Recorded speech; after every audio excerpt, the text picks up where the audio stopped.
In 1990, I started working at this building, which was then called North Pier. It's on the bank of the Chicago River, not very far from Lake Michigan in the city of Chicago. And I worked at Chicago Children's Museum, which was my first museum job. I had been brought to the museum because I had two very specific skill sets that they were looking for. They had two part-time positions. One was to develop a nutrition education program for inner city children, and the other was to develop a television exhibit about the news. And I happened to have an undergraduate degree in design and film and a master's of public health and nutrition education. So when I interviewed there, they said, we could have one person do both these jobs and hire her. So it turned out there were two full-time jobs, but that's a whole other story, as you all know, working in museums.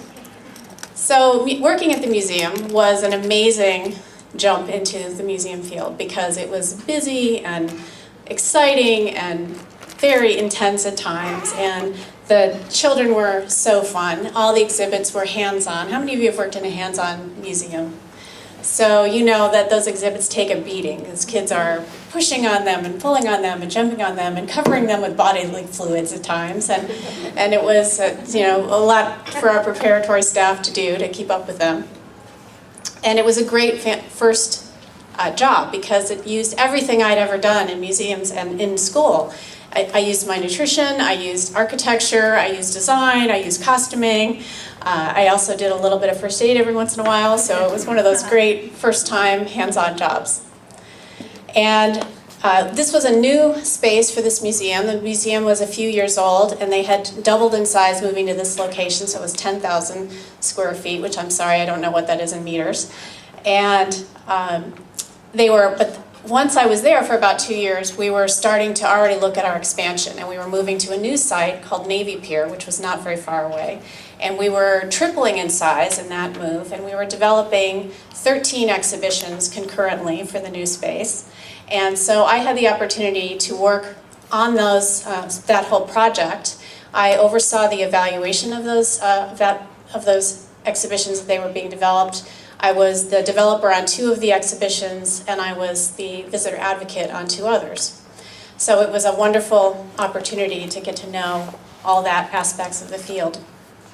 And one of the things I got to do as part of that work was talk to families, because we were doing focus groups, because we wanted to find out what did people really love about our museum, and what would they miss once we moved to the new site, so that we could do a good job of trying to create some of those great experiences for people.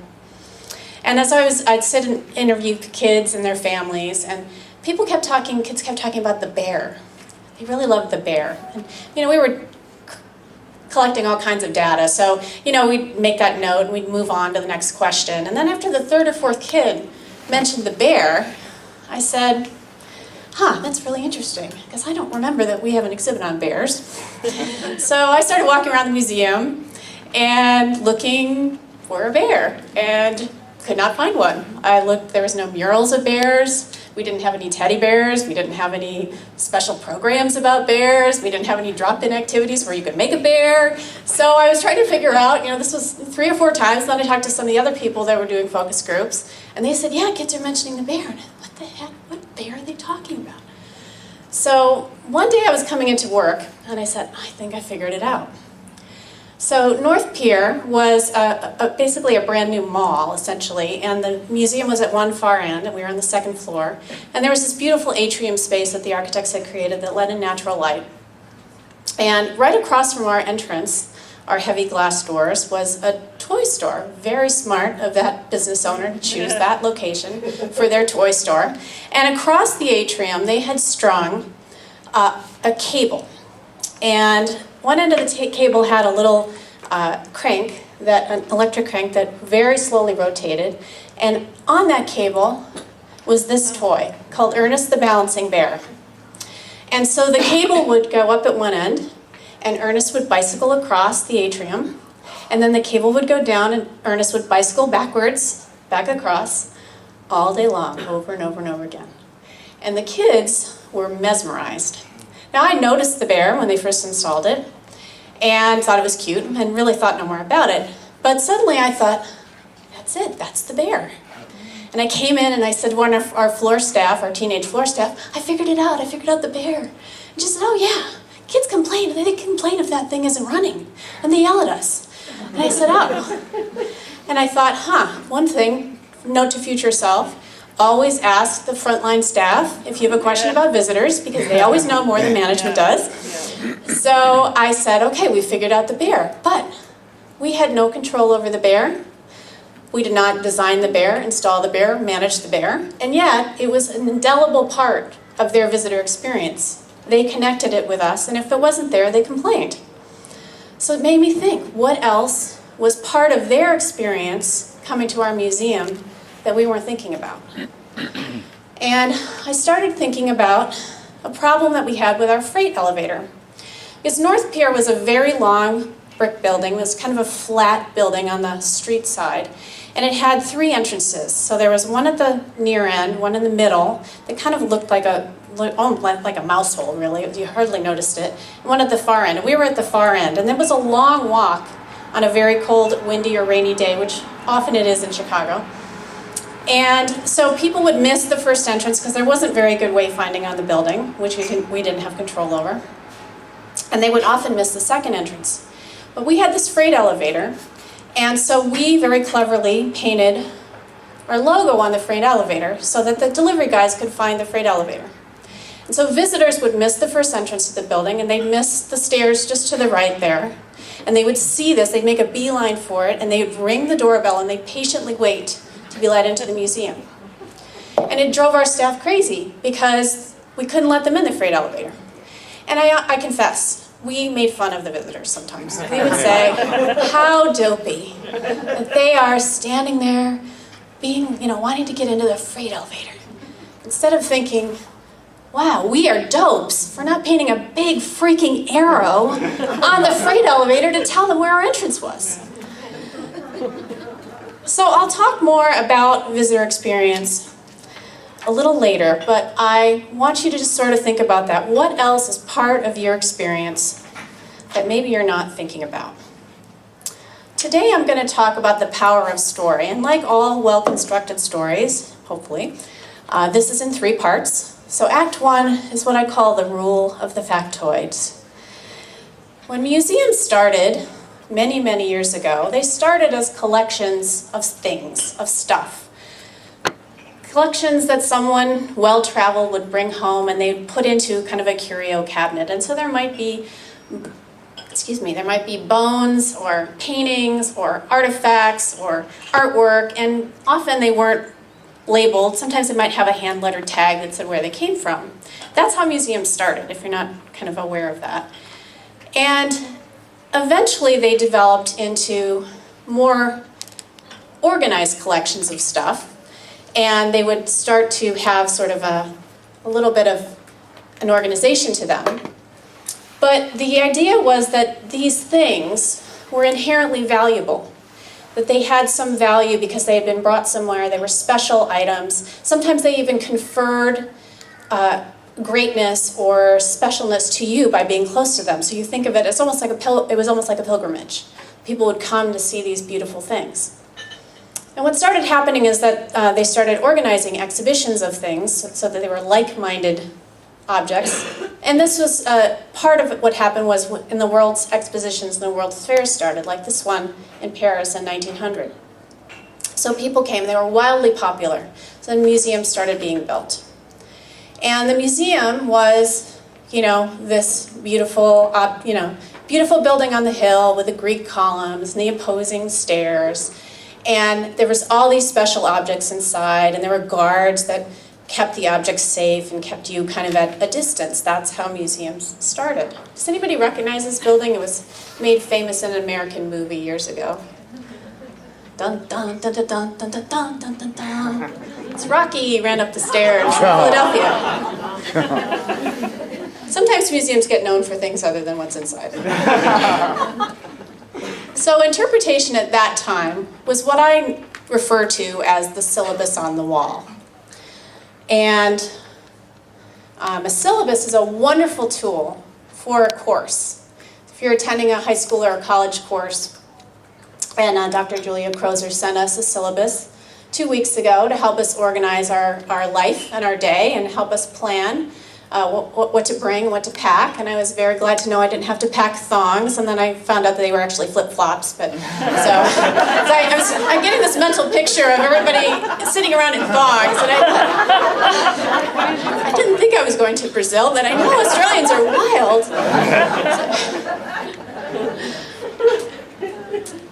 But a syllabus on the wall, or a syllabus is a great for a college course because it helps you. It's an educational construct. It helps you slot into a framework, and you remember things in the order that you learn them.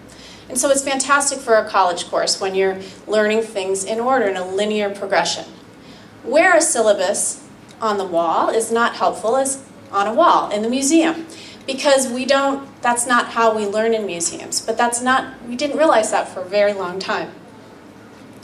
So I'm going to show you a very bad sign. And it's a perfect, just so you know, I will be showing you a lot of examples. I'm not going to tell you where any of them are from, and they're not intended to put down the institution that I'm representing. It's really they're just examples. So this is an example of a very well-meaning sign.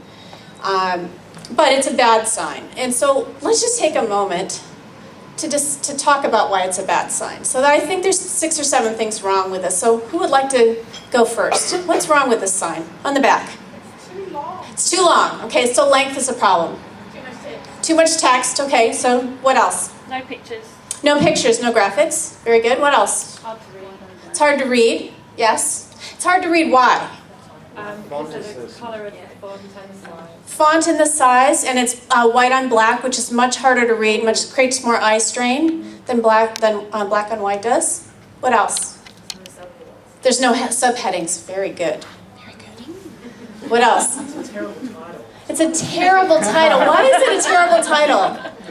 There's no reason to proceed past the first couple of words. Right, so there's no reason, it doesn't give you a reason to read it. And also, I don't know about here, but in the United States, transmission usually means a car engine, right? So to a curator, and I'm not, if you're a curator, forgive me now, that word means something different to you. We have to remember that we don't speak the same language as the public sometimes. So the transmission of the biblical text means absolutely nothing to a visitor, right? It might mean something to a scholar. So this is actually written for another curator, which happens a lot, unfortunately. What else is wrong with the sign? Anything else? The location? Oh, it's in a court. Yeah, it might be a location issue too. But I think, yes, one more? It seems to me that if that person is at eye level with the heading, so that means to read right down to the bottom, they would have to be bending over to read it, if they were. Very good. If they bothered to do that. Yes. So again, too long. It's hard to read for a couple different reasons. Thank you. I think I got it. Should have opened it before. All right. So that gives you a sense of a few things that are wrong with that sign. All right. Let's look at. But not all signs were this bad. We had some. We had some fun. We put some color in there. If we have time later, I'll go back to this and we can read. This is my favorite all-time worst sign. But we used pretty graphics and colors. We did fancy cabinetry, and we added images when we could. We even figured out ways to triple the amount of information without making it look overwhelming. So these are panels that flip. It was actually pretty cool. It was a map in San Francisco, and you could flip to see different eras, so it allowed you to triple the amount of information. We put video out, and hopefully we also gave people a bench to sit and watch the video, which very much helps. We even put signs in bathrooms, just in case people were wanting more information in there. Now the problem with all of these signs, or maybe, depending on where they were, is that they were just a way to jam facts at people. And that really does not work very well. In marketing, it's called push communication. This is what we think you need to know, and we're going to push it at you. And we're going to keep pushing it at you until you accept it or we give up, one of the two. The problem with that, it's one way. And it also has that sense of, we've deemed this important for you to know, instead of really thinking about what's the story? What can we tell you. And this is still happening. I mean, not some of these pictures aren't that old. It's also very much true in art museums, and I'll be interested to hear from you later if that's true in Australia as much as it is in the United States. But one thing that it really represents is the sense that objects speak for themselves. How many of you have heard that phrase, objects speak for themselves? Okay. Well, I would question that. I don't think objects can speak for themselves. I think that objects are mute, and they need us to help them tell the story. Now, sometimes it is true that objects speak for themselves, every once in a while. And this object spoke to me, and it didn't need any interpretation, but I have to explain why. So, when I was a kid in 5th grade, I started studying French. And I loved France, and one day I wanted to go to France. And I studied French for 6 years or so, off and on. And I studied art, so the Impressionists were my favorite group. I loved Degas. I read everything there was to know about the Impressionists. And every time there was an Impressionist retrospective anywhere that I could get to, I would go see it. It wasn't until I turned 50 that I actually got to go to France. And so I'm in the Musée d'Orsay with my husband, and we're having this wonderful trip, and I'm being a tourist. And the Musée d'Orsay, if you haven't been there, is just an incredibly lit, just a gorgeous, gorgeous museum. And so we're being tourists, and I'm walking down this corridor, and I come face to face with this Degas painting. I also took ballet as a kid, too. And I stood there, and I started to cry.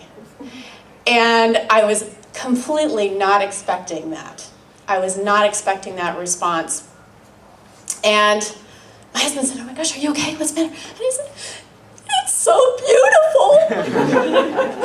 And he did not know what to do with that. But for me, there was so much wrapped up in that moment. I was finally in France. I was in Degas' city. I was in face-to-face with one of his paintings. I was there. I was in Paris. And it was so beautiful. That object spoke to me, but because I had a lifelong relationship with it, not because I magically knew all that, right? So objects don't always speak for themselves. Sometimes they do, but often it has to do with what the visitor is bringing into the picture. More often than not, you see something like this. So this is a Japanese lantern. It's in a beautiful vitrine. It's perfectly lit. It's on a gorgeous little pedestal. And you'll notice that the artwork in the background is also interpretation-free. The label on this says, "Lantern, 20th century, artist unknown, wire, paper, pen, ink," and then probably an accession number. This does not help the visitor understand what they're seeing. It doesn't help them relate to this object. They don't know what this is. And unfortunately, this is very common kind of interpretation. We see this a lot, unfortunately, and it makes me crazy. But because it is a beautiful object, so the visitor says, "Wow, you know, it's in a special case, it's fancy, it's got light on it, must be really great. I feel stupid, because I don't know why this is so great. It just looks like something I would hang in my backyard." Right? They need help. They need help. So I would argue that objects do not speak for themselves, that they do need us to help them, and that our job is to be that voice for the objects, or the buildings, or whatever it is, the plants, the animals. But it's why the field of interpretation has been so exciting for me for 25 years, because I did get to witness what I call the rise of the storyteller. And I was lucky enough to work for Lisa Roberts at Chicago Botanic Garden, who wrote this book called From Knowledge to Narrative, Educators and the Changing Museum, in which she argued that she argued for narrative, she argued for story. She said it's not enough for us to know all these things and to put things in vitrines. We need to tell a story behind them. And we weren't the only people fighting this battle. There were lots of other people who were doing this as well. And I heard a great story at a conference. I really hope it's not apocryphal. I hope it's a true story. I believe it's true. So there was a curator, an education director in Canada who was working on an exhibit team with some very stodgy curators. And she kept hearing, the objects speak for themselves. And she got really frustrated, and she wasn't making any headway at all. So one day, she decided to try something new. So she came in to the conference room, and she set down this very heavy object on the scarred mahogany coffee table wrapped in greasy newspaper. She put down something like this, with no explanation. And one of the curators couldn't resist, so he unwrapped it. They said, "What is this?" She said, "The object speaks for itself." And she made her point. They said, "Wow, we don't know what this is." She said, "Well, my mechanic can tell you a lot about this carburetor. He can tell you what engines it's from, the year the car was made, the role that plays in the engine. He can tell you by looking at it what went wrong with the carburetor. He might even be able to tell you, if he was a philosopher mechanic, the role of the combustion engine in society, etc., etc." However, because we cannot decode this object, we need help understanding what it is. And so she actually did win that battle, and she was successful in getting a little bit more story in her narrative, in her exhibition. But unfortunately, more often than not, this is what we see.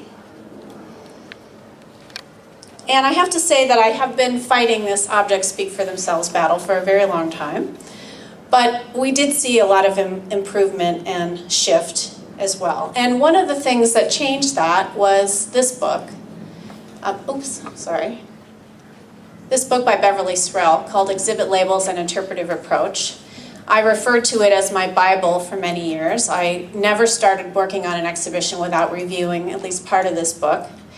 And I had the chance, and I've had the chance to know Beverly for many years as well. And what Beverly argued in this book was against the syllabus on the wall, because she learned, as many visitor studies evaluators do, is that visitors don't actually follow things in order. And you all know that, right? But for some reason, we needed somebody else to tell us this and to prove it to us by showing us tracking studies and showing us how people behaved in museums. So they don't actually, even if you design an exhibition where they have to go in one place and they go from stop to stop to stop, visitors will resist that at all costs. They'll go in the exit if they can.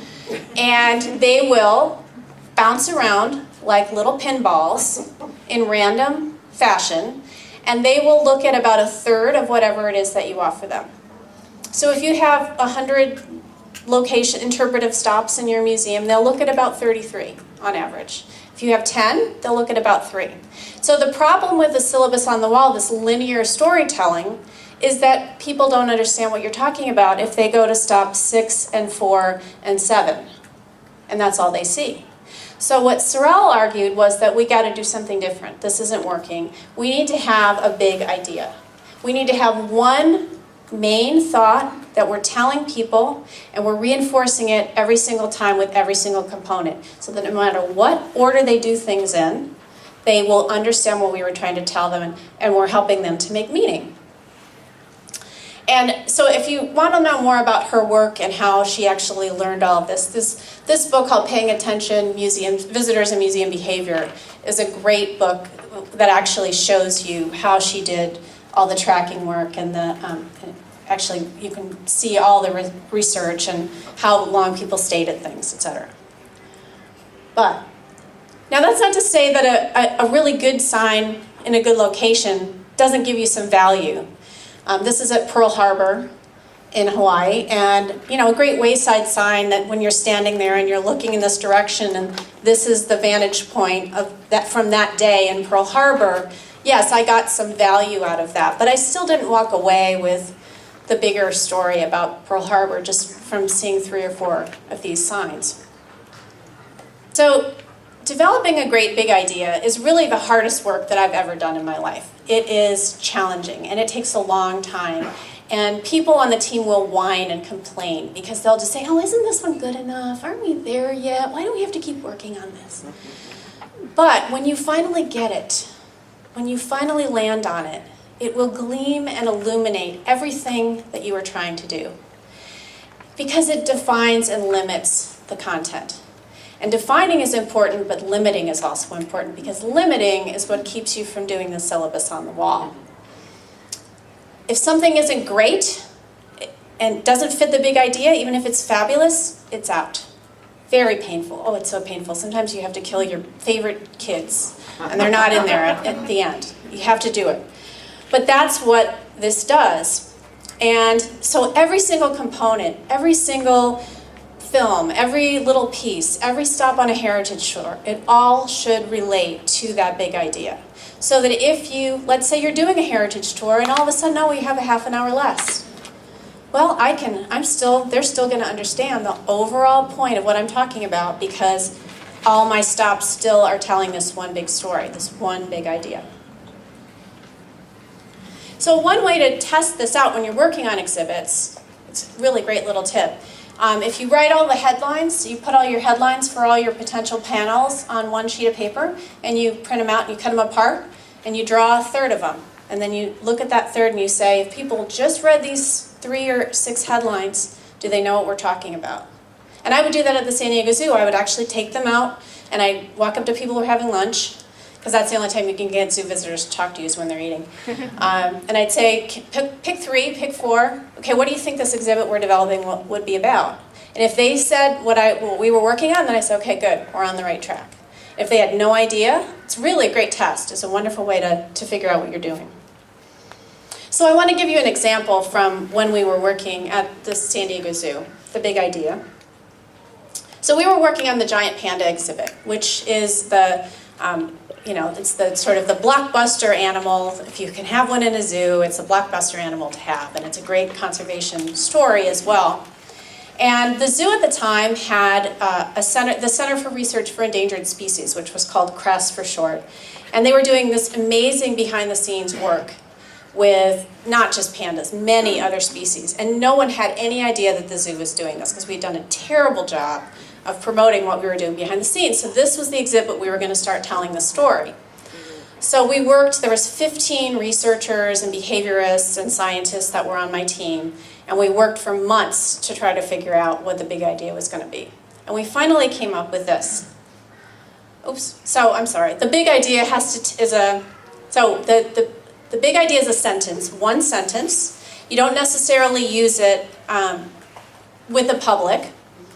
And it has to answer the question, so what? So it has to be a non-compound sentence. It can't be 2 ideas. We always want to put and then have a whole nother sentence. One idea, one sentence. And it has to answer the question, so what? And that sounds a little bit rude, but actually it's why should I care? Why should the visitor care about what I'm looking at? Well, tell me why I should care. So that's what so what means. So our big idea for the panda exhibit was CRESS creates hope for saving endangered species. So the verb should be an action verb, not the verb is, or to be, because that doesn't do anything, doesn't get you anywhere, it doesn't create any motion. You want the verb to do something for the sentence. So CRESS was creating something, creating what? Creating hope. And we felt, I think we've got it. And as soon as I remember in the meeting going, that's it, we got it, that's it. And we knew that we had something when the marketing department started to use a version of this in their promotion. We said, okay, if marketing has picked up on it, then we know we've got something. And Matt tomorrow, the keynote in the morning, he's going to talk more about that. He's going to talk about how to use these ideas throughout all of your messaging that you're doing with the public. So let's take a look at one example. So this is one of the panels. I think we ended up putting 10 panels in, and then a bunch of little, what we call Burma shave signs. I don't know if you refer to them that here, but just sort of little headlines as people were waiting in the queue. So the top headline is very bold. So even if you don't stop, you're going to be able to read that, which is good, especially at zoos. A lot of times people just are on the move and they never stop. We also have 5 subheads, also bold, so if you just read those, you would still know what we were talking about. One of my jobs at the zoo was to do an inventory of all the interpretation that we had at the zoo, because no one had ever kept track of it. And it turned out we had over 1,000 interpretive panels and signs at the San Diego Zoo. And that didn't include wayfinding and regulatory signs, and I thought, well, no wonder nobody's reading anything. I mean, that's just, how can you possibly get 5 or 10 and you're done? So you need to think about that as well. You need to think about the whole experience.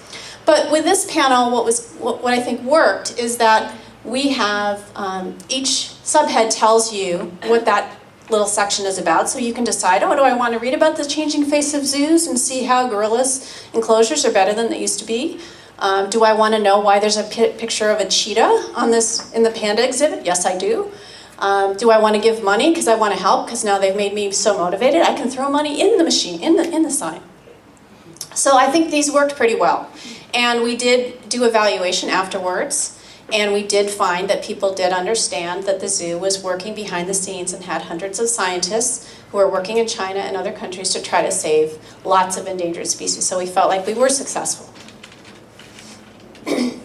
Another thing to think about is when you're especially working with outdoor sites, that sometimes these panels and things can almost be standalone, but they also should be part of the larger big idea. So this is a bench that we did fairly recently at the Casa de Estudio in Old Town San Diego, and it helps tell the story of the selling of California as a romantic destination. But it's also a bench, and all the pieces fit into the landscape and didn't intrude too much on the historic landscape.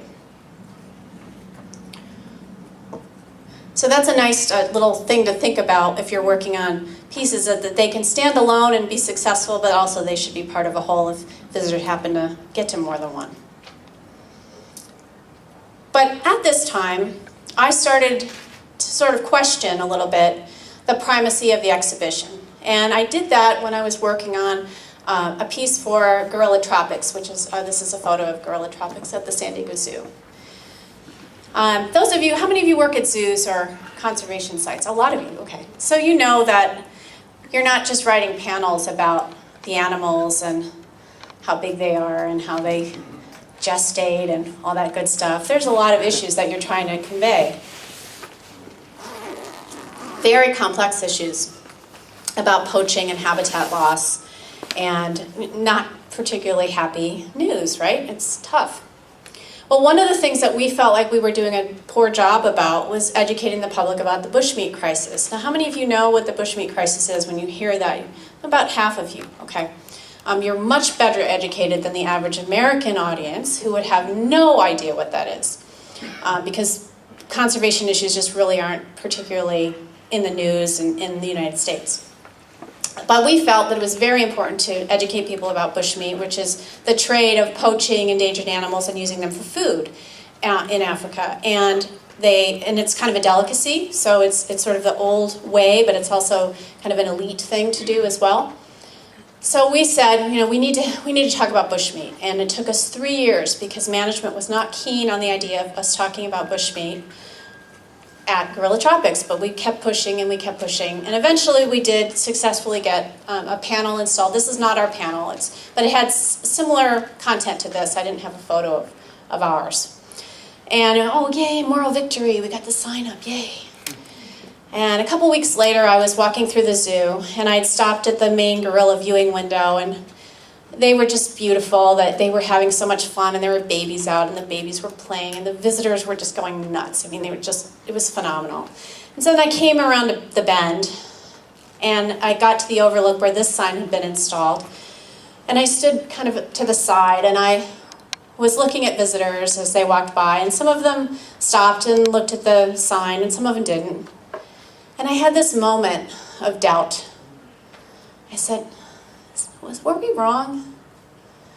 And I was so sure we were right. It was hard to even ask the question, were we wrong? Were we wrong to install that sign there?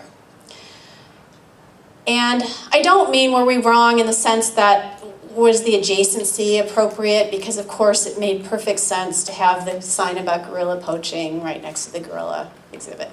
What I meant was, were we wrong in the sense of, is it the right sign for the visitors in that moment in their zoo visit? Because the San Diego Zoo is a huge tourist attraction, and it's the Louvre of San Diego. So if you go to San Diego as a tourist, and you're only going to go there one time, you are going to the San Diego Zoo. It's $46 for an adult to get in, it's $36 for kids. It's very expensive, but people are as excited as if they're at Disneyland or Disney World. And I started thinking about their path through our site. And you know, this happy zoo visit, and they're seeing these animals for the first time, and the animals are so phenomenal. And was this the right message for that person then? And we talked a lot about it, and I don't have an answer. I think we were wrong, actually. I think this kind of message is better for a member program or someone who's already more engaged with your content, and maybe isn't right for a family who's, you know, from Iowa with their kids, and they're walking by and then there's this dead gorilla. It's like, I'm not quite sure that the cognitive dissonance can be absorbed and made sense with. And what did we want them to do with the information anyway?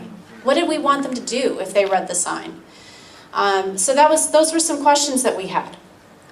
And I will leave those, I will leave you with those, because they're not answered questions. But I think it's important to think about their trip with us and throughout into their life, and how do you fit into the visitors' lives, not just that, you know, doing that exhibition. So that's what I was questioning, was the primacy of the exhibition versus the visitor experience, and it's when I started thinking more broadly about it.